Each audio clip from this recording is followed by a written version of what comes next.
Ladies and gentlemen, I'd like to quickly welcome to the microphone Bankole Gbemiga. Please a round of applause for Bankole Gbemiga.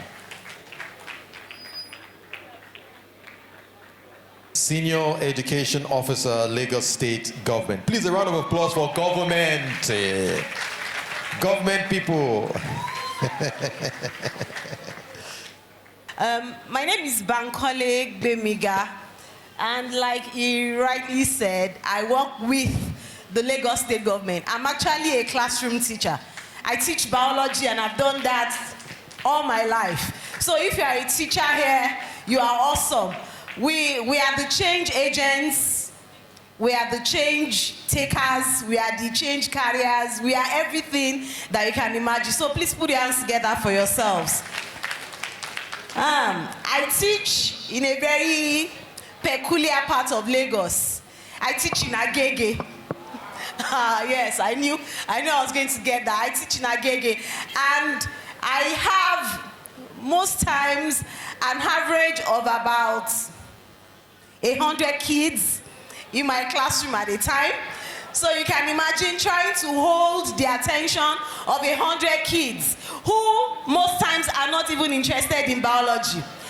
I like it when I'm teaching those in science, because when you say ATP, adenosine triphosphate, they know. But when you are saying ATP to an art student, you see, the mitochondrion is lying side by side in lysosome, and then they go all the time. But then I've been able to hold forth and pull through, and I guess that's one of the reasons why I'm here, to serve as an encourager to every one of us. Thank you very much. So today, briefly or quickly, I'm going to be talking about their classroom, their world, your classroom, their world. So their classroom, their world, your classroom, their world. So in general, what am I going to try to say? That irrespective of where you put your kids, irrespective of what your plans are, know that everything has to be centered around the students. It has to be centered around the students. Recently outgone US ambassador to Nigeria said something that really is heartbreaking. He said Nigeria is preparing for the past, while other nations of the world are looking into the future. That's really, really, really, really heartbreaking. And sometimes when you look inwards, you can't blame them to have such assumptions. Because if I'm going to quickly flip through, when we are stuck with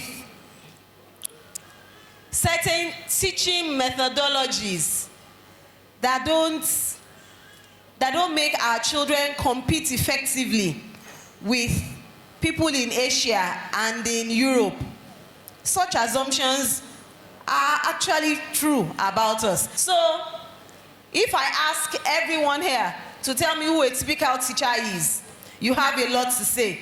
A teacher is an actor. Yes, a very, very efficient, a Grammy, no, not Grammy now, it's not Grammy they win in acting. Oscar, yes, an Oscar-winning actor. In Nollywood, you must be an A-lister. Even when you are down, you should be able to put up a bold face and show that you've got it. You've got to put everything together all the time. But you know, of everything, I'm going to just flip through all of this. Of everything, what I know, and I want us to hold there, like Ms. Tomlin said, is that a teacher is an individual that will engage another individual irrespective of the space and time. So whether you are on time, whether you are knowledgeable, whether you are active, whether you are a team player, whether you know your curriculum, whether you know your content, your aim and who you are should be ably represented in your ability to engage your students. we know kids, irrespective of their age, their attention span is close to 0. So if you can engage your child for the space of 40 minutes, extension of 80 minutes, then you are who we call a teacher. And why? Why do I say this? Because like he said, Mr. Chineye, he said that a classroom should be without borders. Yes. And you know, because of that, I have 3 basic definitions of what a classroom is. I call my own classroom a process. I don't call it 4 walls. No, that's my own definition. That's what I want you to leave here with. A process of interaction between you and one learner, between 2 learners, and then between a learner and a classroom group. Can you see that the role of a teacher is basically close to very tiny, very, very tiny. In all classroom processes, the thing that should be heavily emphasized or loudly celebrated is the activity and interaction of the learner. When I was going through the curriculum, the NEDE curriculum, yes, there's thinking. They say children should be able to understand, should be able to do this, should be able to do that. It does not bother me, because the only thing that concerns me as a teacher who does engaging activities with our students is that my students should be able to have high-level thinking. High-level thinking. Understand is what the curriculum says I should do, but I'm going to go further and say apply. Understand and apply. Why? So that they can solve basic life needs. I'm going beyond, okay, this is respiration is exchange of gases across gaseous exchange surface. I'm going beyond that. I'm going into, okay, if respiration allows you to bring in oxygen and release carbon dioxide, how about when you are in a room and there's no oxygen? What happens? I expect my child to be able to say, okay, maybe that's why somebody like Usain Bolt can run very fast, because he can sustain oxygen depth. Am I making sense? High-level thinking. That's what the 4th Industrial Revolution is all about. We in Nigeria, we just teach to the test. I teach my kids so that they can pass the test, so that they can score 347 in JAM. Very good, accolades. That's what everybody expects, because teachers are usually graded and celebrated based on academic performance of their students. But that's not where my own fulfillment comes from. My fulfillment comes from the ability of my own child, a learner in my class, who has not only learned, but is also applying what he has learned to solve basic life principles. I'm a government school teacher. We don't have as much resources as people, like I was telling a few of my colleagues that are here, that private school teachers have left us far behind. But then people like me and my friends are not staying there. We are moving on. We are moving on. So, yeah. All right. Because I know that I've got to engage, it's very difficult if I don't know the kind of learners that I have. I must know the kind of learners that I have to be able to engage them. If I think I gave the Edves guys these 2 websites. You can take the learning assessment test online, free and very short. Under 10 minutes you are done. If you take it now, you find out that they are basically 3. They are about 7, I think some say 9, but then centrally there are 3 major kinds of learners. There are those that, you see that, high see, I learn. Those ones that only learn by what they see. There are those that only learn by what they hear. And then there are those that, the kinesthetics, by action. Now, imagine how I was taught in Command Secondary School, Ikeja. Every day, irrespective of what the topic was, the teacher just gives, especially in biology, 10-page notes on, if you are supposed to be teaching circulatory system, you know it's one of the largest notes that you can give your kids, because you start from mode of operation of the mammalian heart. You talk about components of mammalian blood, and then you leave there and go to transport in plants. Do this, a lot of notes. Now, if I'm that child that only learns by action, you know that that class is completely useless to me. You have not done anything.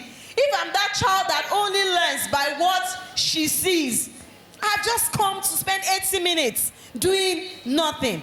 So, as a teacher that engages, you must be able to provide a classroom environment that can use those 3 learning styles. You know, the exhaustive teaching methodologies. This is what we were taught. This is the way we were taught. The way that some teachers still teach. We call it the lecture method, like what I'm doing now. I continue to pour out knowledge. I continue to, because, of course, now teachers, we are a database of information.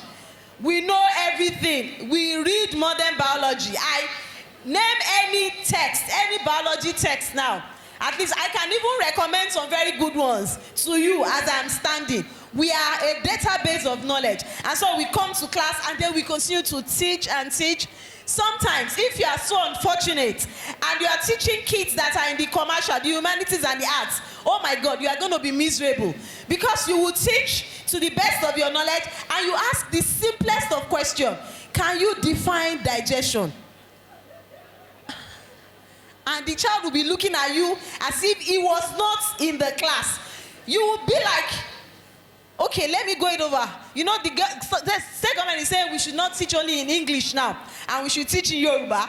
And because I teach in Agege, I'm like, digestion, I'm sorry, Larry.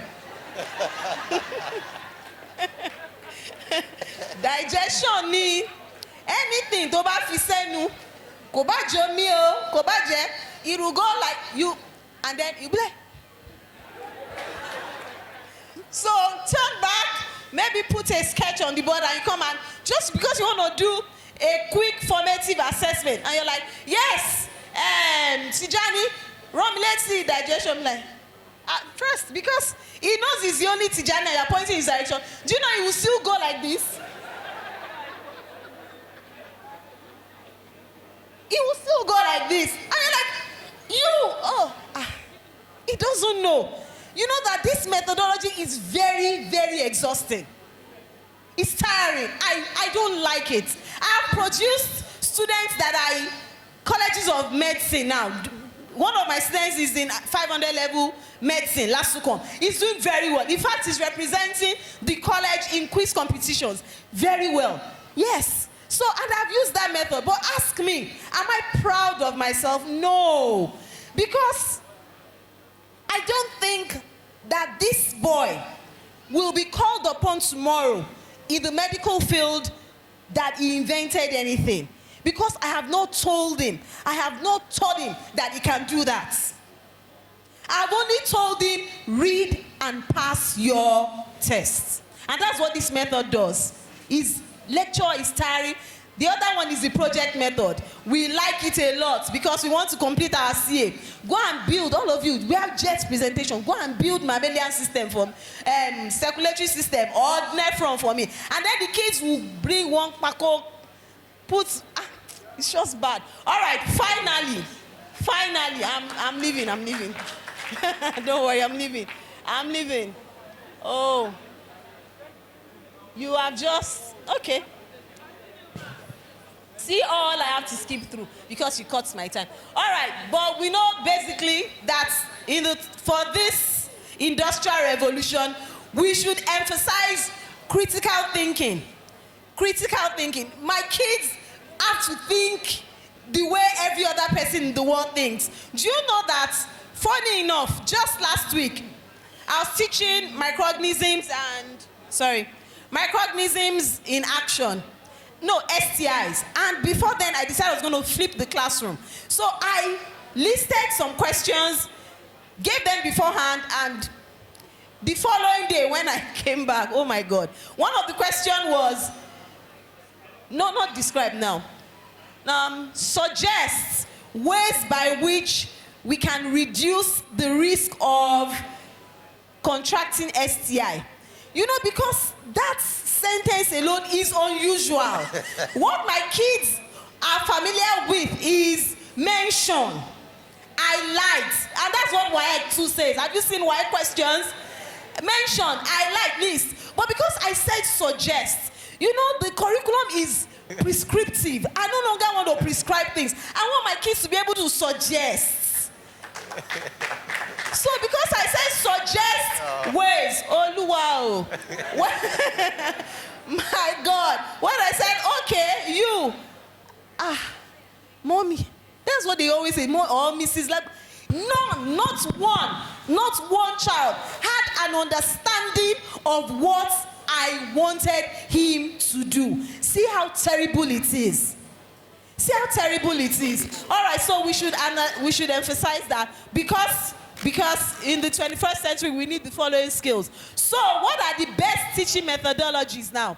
Everything is summarized into one, and they are the problem-solving methodologies. To put everything into a box, we have the problem-solving methodologies. I call them the best teaching practice now, and we have a lot of them. Can you see Professor Ike's own there? Flip classroom. Because what we want the kids to do in this 21st century is to be able to solve problems, not contribute to the problem. So I have various examples. The first one, and the one that I love the most, or I've used over, is the engineering design. And what's the engineering design about? Create a problem and ask the kids to find solution. Several others, many like that. All right, another one that is there's a video, but we're not going to look at that. The technical procedural knowledge. I'm done, yes. This one talks about your kids being able to follow procedure. Do you know that this last WAEC, there was a question on the WAEC practical. Detach an appendage from the metathorax and draw. No, it's supposed to be methodical, straightforward. Oh my God. One of the teachers came and said, Mrs. Bankole, your children are doing very well, they can draw. They said, yes. She said, like 60% of them in the hall are drawing a full cockroach. Oh. I said, Mogbe. Thank you. So, all right, I'm going to round up by saying that teaching is a profession of paradigm and requires paradigm shifts. Thank you very much. Thank you very much, Ma. Thank you. Wow, that was a wonderful one. Thank you so much, Ma.